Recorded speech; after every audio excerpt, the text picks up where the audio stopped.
that she needed much of his time. He agreed with his wife, yet he couldn't refuse the Swami.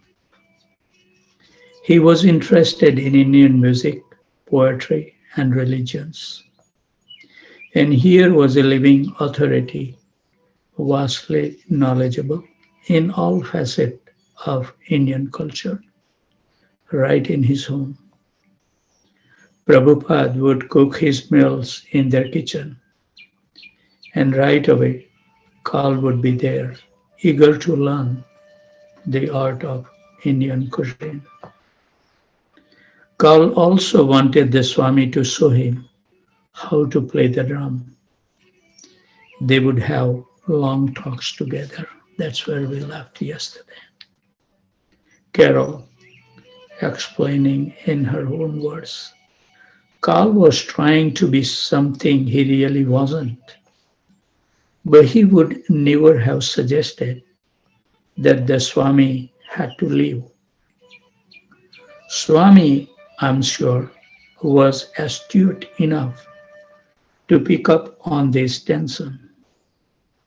As soon as he could, he tried to move to another place. Gradually, Karl reached an impasse in his relationship with Prabhupada. He couldn't share his life with both his wife and the Swami. And ultimately, he was more inclined toward his wife.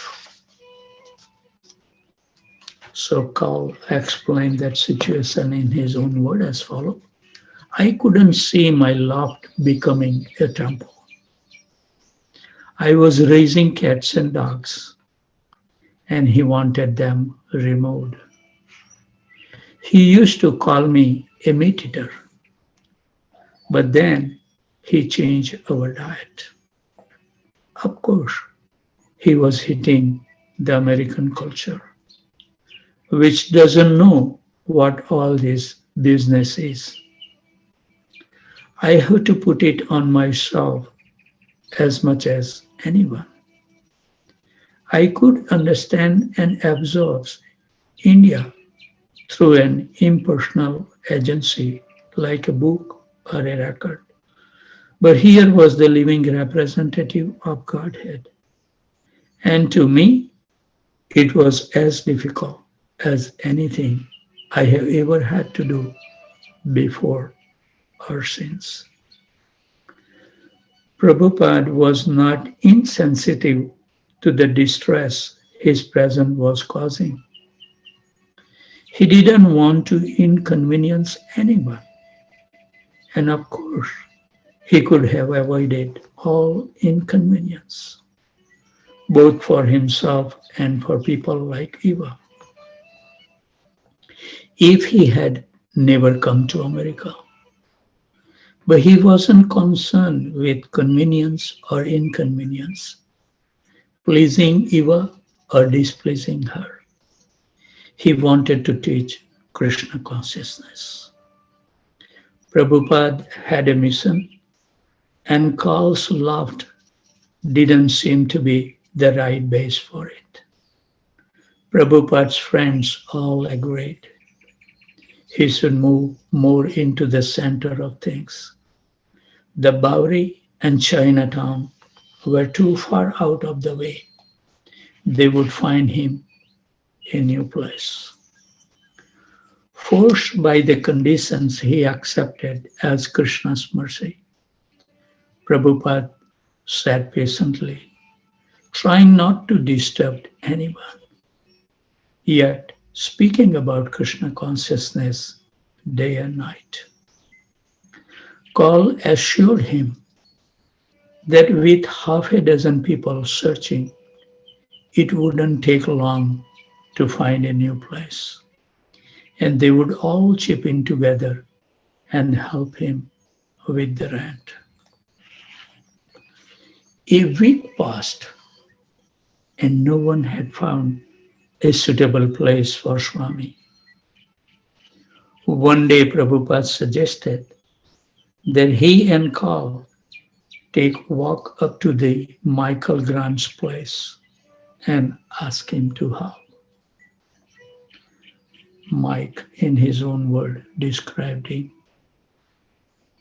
I was awakened one morning very early, and Carl was on the phone saying, Swamiji and I were just taking a walk, and we thought we had come up and see you. I said, quote, but it's too early in the morning, unquote. And he said, quote, well, Swamiji wants to see you, unquote. They were very nearby, just down the street. So I had to quickly get dressed. And by the time I got to the door, they were already there. I was totally unprepared, but invited them up. The television had been on from the previous night, and there were some cartoons on. The Swami sat between Carl and me on the couch. I was keeping a pet cat, and the cat jumped on Swamiji's lap, and he abruptly knocked it off onto the floor. We began to talk, but Swamiji glanced over at the cartoons on the television set and said, quote, this is nonsense, unquote. Suddenly I realized that the television was on and it was nonsense. And I got up very quickly saying, quote, why yes, it is nonsense, and turned it off. As Prabhupada talked, he tried to impress on Mike how difficult it was for him to live with Carl and Eva. And Mike listened. But was the Swami so sure he couldn't go back to the Bowery loft and live with David Allen? Except for that one incident, it had been a nice setup, hadn't it? Prabhupada explained that David had become a madman from too much LSD. He was dangerous. Mike gave the Swami a half incredulous look. David Allen, dangerous?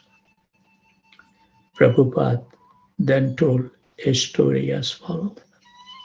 Quote, there is an old saying in India that you get yourself a spiritual master. You sit opposite to him. You learn everything from him that you can. Then you kill him.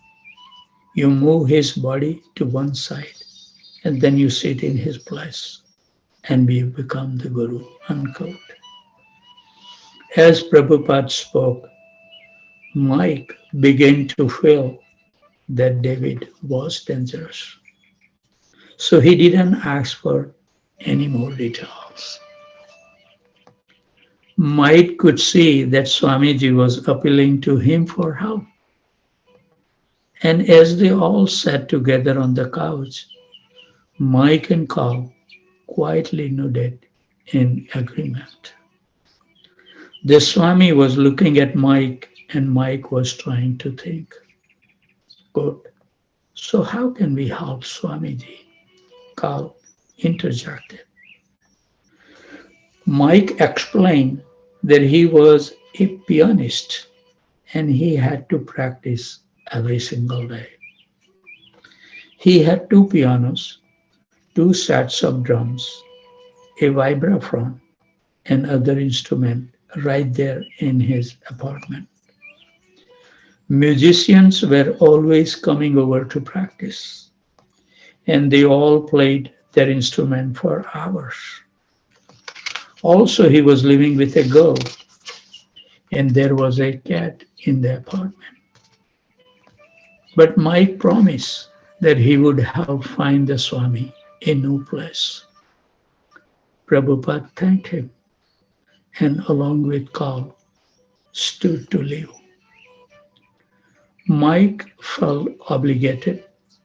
He was good at getting things done, and he wanted to do this for the Swami. So the next day, he went to the Village Voice, got the first newspaper of the press, looked through the classified ads until he found a suitable prospect and phoned the landlord. It was a storefront on the Second Avenue, and an agent, Mr. Gardiner, agreed to meet Mike there. So Carl and the Swami also agreed to come. Mr. Gardiner and Mike were the first to arrive. Mike noted the unusual hand-painted sign, "Matchless Gifts," above the front window. It was a holdover, Mr. Gardiner explained, from when the place had been a nostalgic gift shop. Mike proceeded to describe the Swami as a spiritual leader from India, an important author, and a Sanskrit scholar. The rental agent seemed receptive, and as soon as Prabhupada and Carl arrived, and everyone had been congenially introduced, Mr. Gardiner showed them the small storefront. Prabhupada, Carl and Mike carefully considers its possibilities. It was empty, plain and dark. The electricity had not been turned on, and it needed repainting.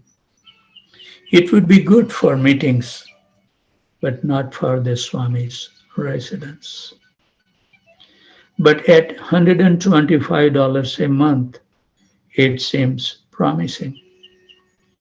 Then Mr. Gardiner revealed a small second-floor apartment just across the rear courtyard, directly behind the storefront.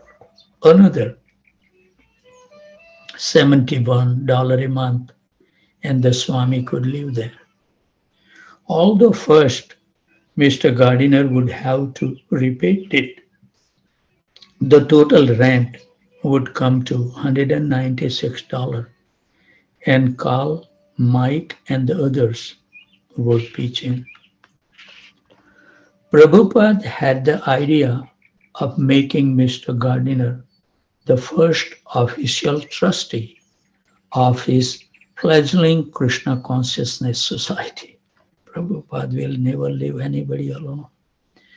During their conversation, he presented Mr. Gardiner with a 3-volume set of his Srimad Bhagavatam.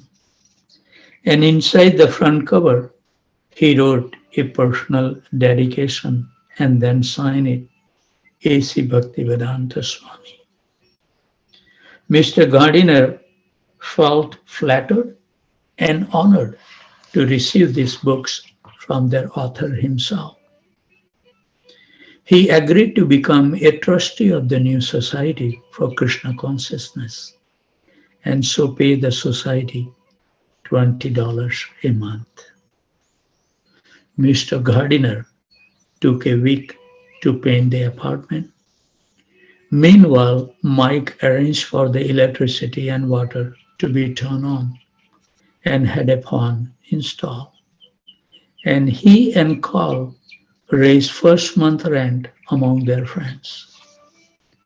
When everything was ready, Mike gave Prabhupada a call at Carl's. Now it was time to move the Swami into his new place. A few friends who were on hand accompanied the Swami over to the Bawari loft. Maybe they weren't prepared to become his surrender disciples, but contributing toward the first month rent and volunteering a few hours of work to help set up his place were exactly the kind of things they could do very willingly. At the loft, they all gather a portion of the Swami's belongings, and then they started out on foot up Babri. It was like a safari, a caravan of half a dozen men loaded with Prabhupada's things. Michael carried the heavy Robert's reel to reel, and even the Swami carried 2 suitcases. They did everything so quickly that it wasn't until they were well on their way and Mike's arm began to ache when he realized, why didn't we bring a car?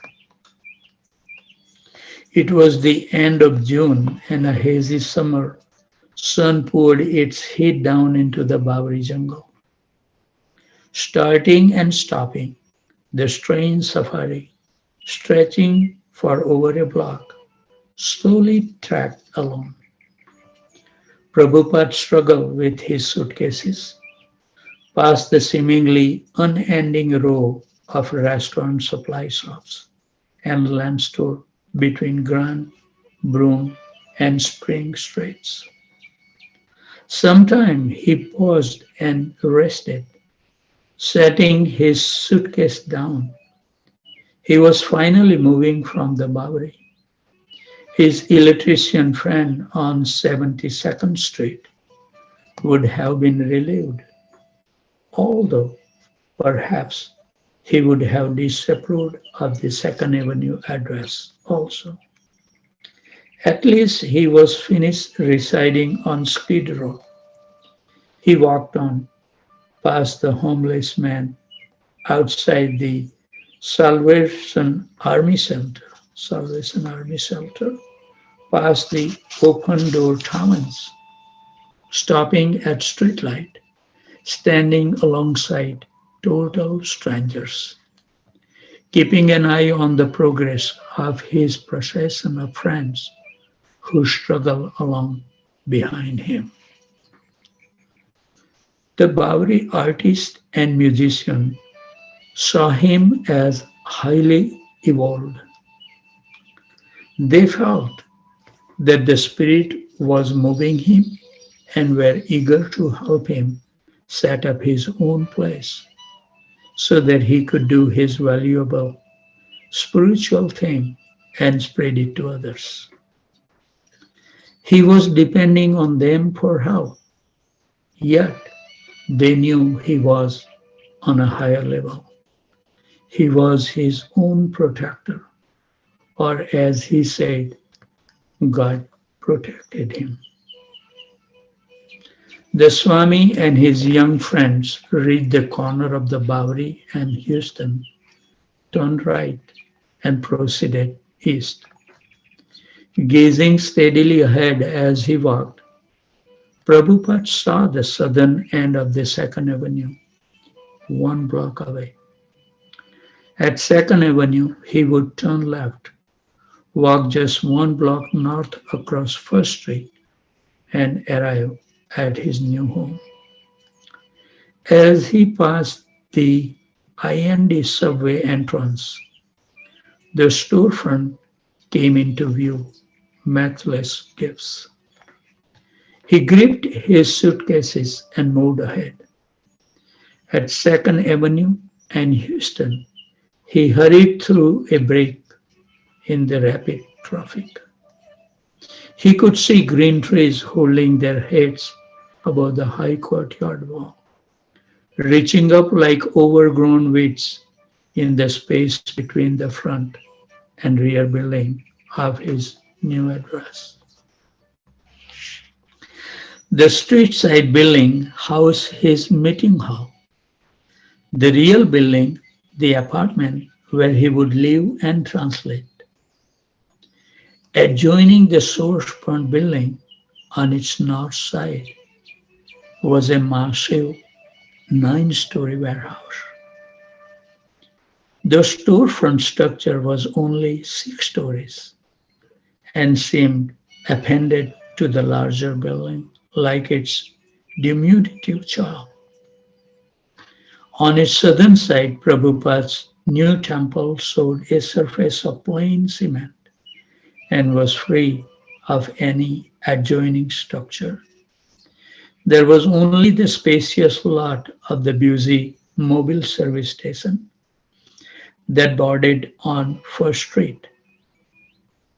As Prabhupada approached the storefront, he could see two small lanterns decorating the narrow doorway.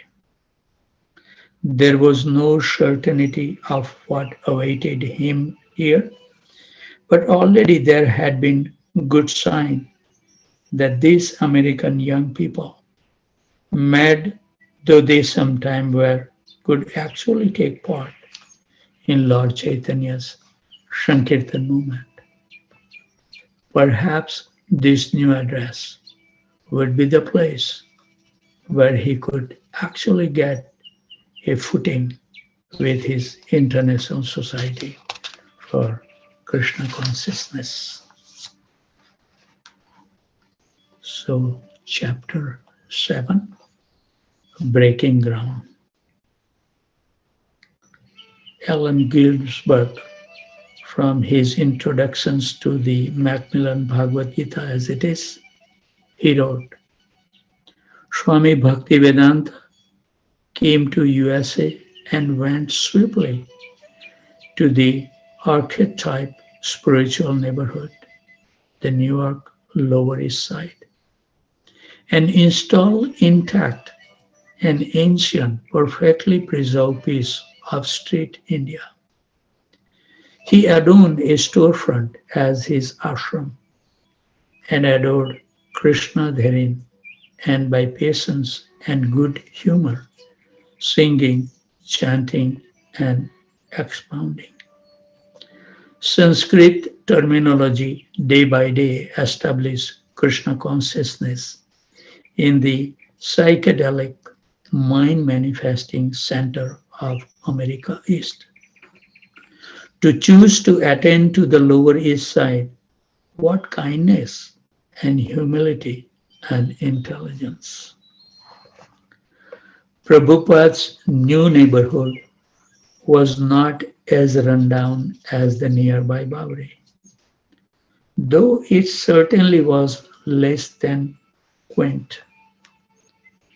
Right across from his storefront, a row of tombstones looked out from the somber, dimly lit display window of Witzner Brothers and paper memorials. North of Witzner Brothers was Sam's luncheonette.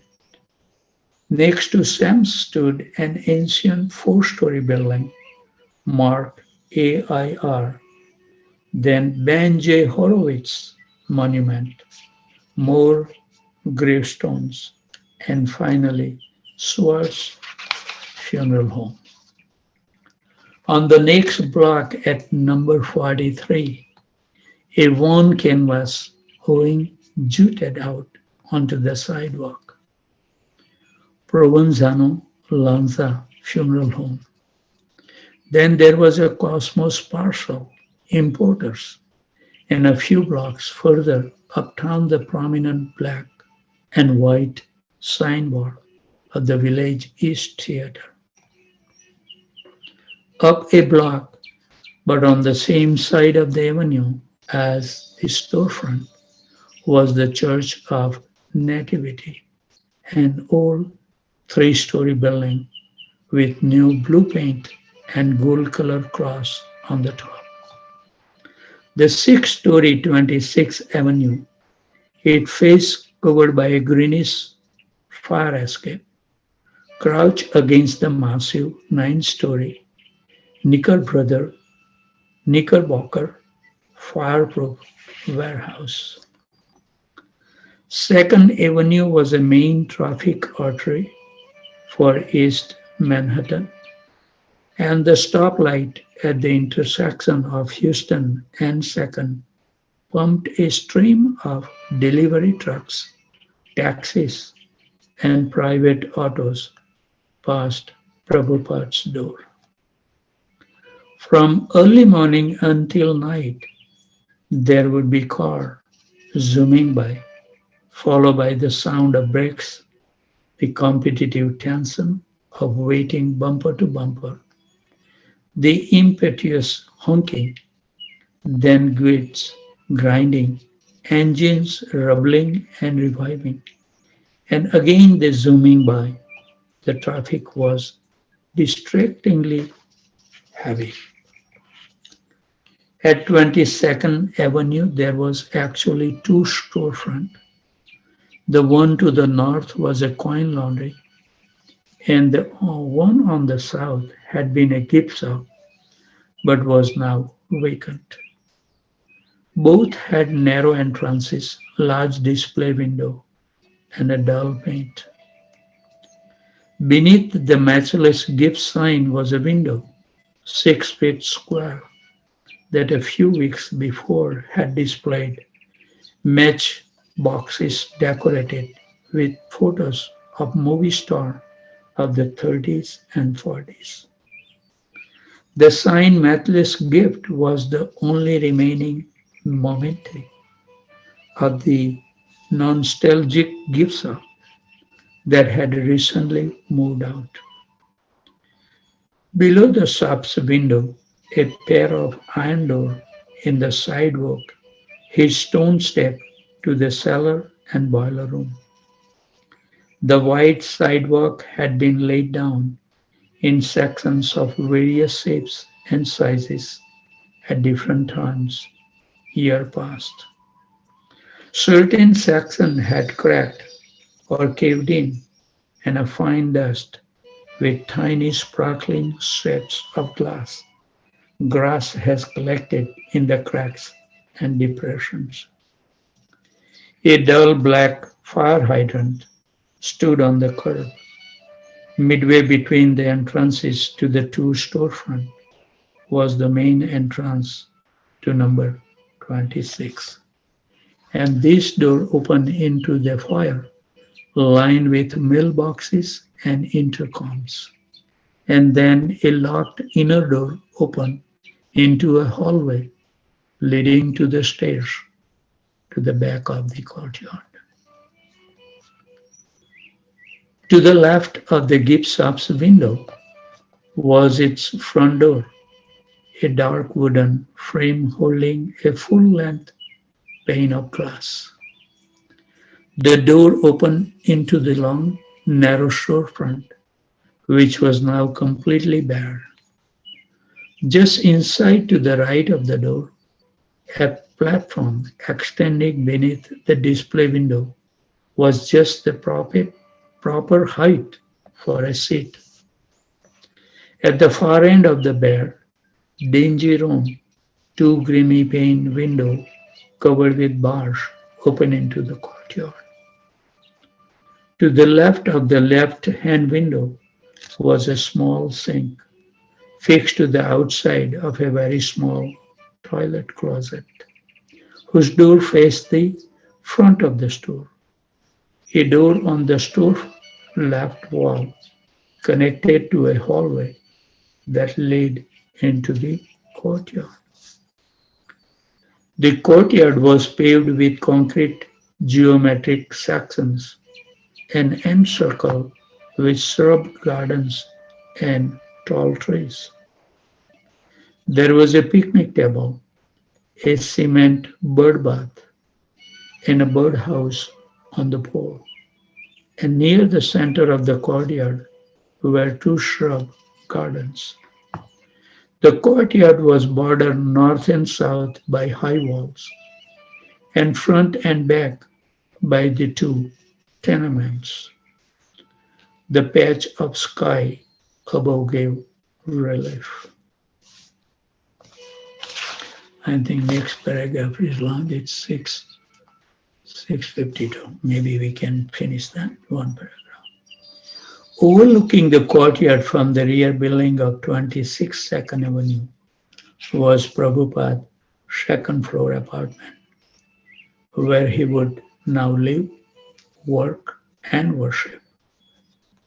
With help from his Bowery friends, He had cleansed and settled into his new home.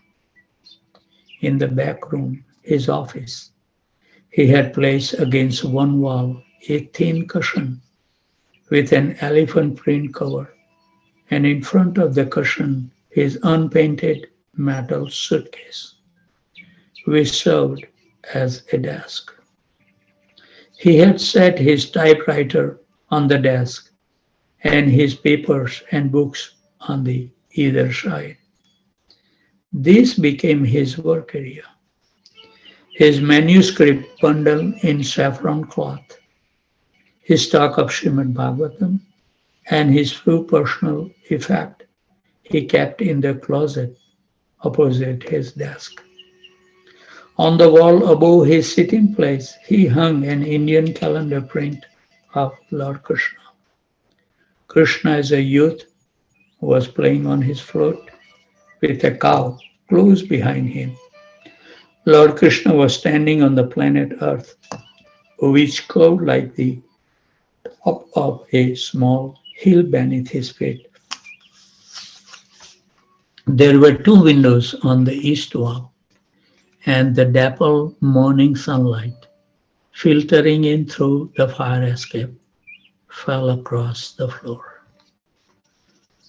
The next room was here, bare except for a fancy coffee table, which became Prabhupada's altar. Here he placed a framed pictures of Lord Chaitanya and his associates. On the wall, he hung an Indian calendar print of four-armed Lord Vishnu and Anantasais and celestial snake. And as in the Bowery loft, he put up a clothesline. So I think it's 6:54. We should end our session on a timely basis. Devotee may have other duties to perform. So with those thoughts, I would like to offer my humble obeisances and the dusk of these wonderful Vaishnavas and Vaishnavis. It's not easy to wake up early in the morning. What to speak of those great 6, 7 devotees that they always join by 2 o'clock. It's so nice to be in their shelter, and they are so kind. And all of the devotees who join later on. I'm really grateful for your association, and with your strength, we continue our devotion. So if anybody has any questions, comment, corrections, or chastisements. Also, I would like to welcome Harilila Prabhu. He joined today. Haribol Prabhuji.